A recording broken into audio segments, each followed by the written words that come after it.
রাস্তার পাশে দাঁড়িয়ে দূর থেকে দেখলাম একজন এসআই, 3 থেকে 4 জন সিপাই। তারা সিএনজি, মোটরসাইকেল, রিক্সা, প্যাসেঞ্জারগুলোকে নামিয়ে নামিয়ে পকেট চেক করতেছে। কারো পকেট, কারো মানি ব্যাগ, যেভাবে তারা চেক করে থাকে। তো দূরে দূরে দাঁড়িয়ে দাঁড়িয়ে বিষয়টা দেখলাম। কৌতূহলবশত কিছুক্ষণ পরে তাদের কাছে গিয়ে এসআইকে বললাম, ভাই কথা বলার সুযোগ আছে? বলল, জি বলেন। বললাম, এই যে পকেট চেক করতেছেন, আসলে কিছু পান কিনা?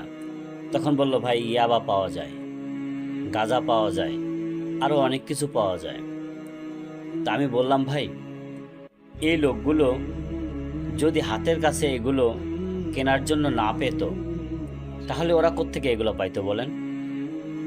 তো আপনারা যদি পারেন, যেখান থেকে এই জিনিসগুলো ঢোকে বাংলাদেশে, যারা এগুলো কিনে আনে তাদেরকে আপনারা গ্রেপ্তার করেন, এগুলো না আনার ব্যবস্থা করেন। তখন সেপাই কি বলল জানেন?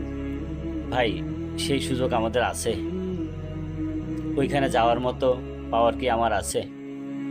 কথাটা বুঝতে পারছেন? তাহলে যারা হাতের কাছে পাচ্ছে তাদের কাজ তো এটা, তারা তো নিবেই।